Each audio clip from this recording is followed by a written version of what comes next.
As a licensed professional, I get a lot of material about infidelity. As you can expect, it's a very complex topic. And in the past, we used to relate it to, when we talked about predictors, we talked about attachment theory, we talked about overall self-worth, confidence, the way couples communicated. More and more, it's looking like there are some more specific, solid types of predictors. And what we're learning is that with an individual couple, the biggest predictor overall is looking at the relationship. In other words, not if it's become, worse or they don't get along or whatever, but more how they react to each other. Because I can promise you, when people have told me in the past that they cheated, but they really love their partner, that is absolutely true. I mean, some people cheat and they still love their partner. They have no intention of leaving their partner. They just had an opportunity, or whatever type of cheating they did, they needed that for their relationship. If you're newly married, or maybe you're not newly married, maybe you're a couple that wants to get healthier and you're looking for ways to kind of build stronger boundaries around fidelity in your marriage and to be able to talk about it, I think that's great. And in fact, I think that's key in the stability of the marriage. I'm going to give you 4 new predictors. And the reason I want you to kind of take note of these is I want you to bring them up and talk with them about your partner.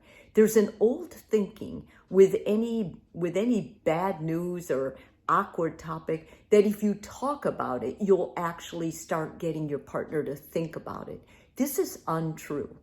When couples talk about things, when they hit them head on and they say, how can we keep each other safe from this? How can we, kind of prioritize our relationship so we don't fall into these traps?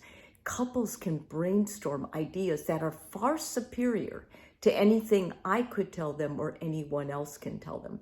So let's just go through right now the predictors, the newest predictors that I've seen recently written in the journals I'm reading. Okay, the first, one partner's less satisfied with their relationship overall.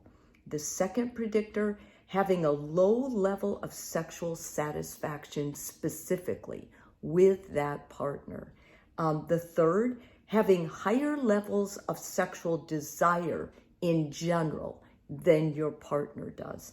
And lastly, reporting less love for one's partner. Now, as I said earlier, you can love your partner and still have an affair or be unfaithful to them. In fact, I think I see that more than I ever would have suspected it myself.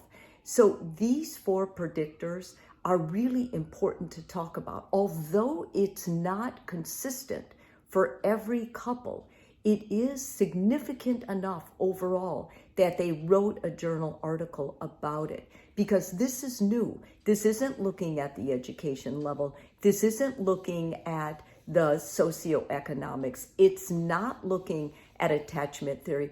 It's looking at the quality of the relationship. And you already know that many times when a partner feels like they're not connected with their partner, rather than going to their partner and saying, I feel less connected, they will allow themselves to drift further away. And that's when the problems start. So if you're feeling disconnected, and as you go through, if you see any of these 4 in your marriage, I highly encourage you to begin by talking about it with your partner.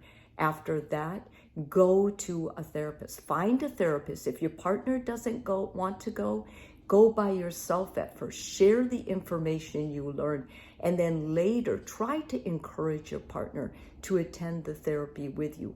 You don't have to go forever, but going even once a month for 3 or 4 months is going to be substantial in helping you turn around and prevent something like infidelity from ruining your relationship.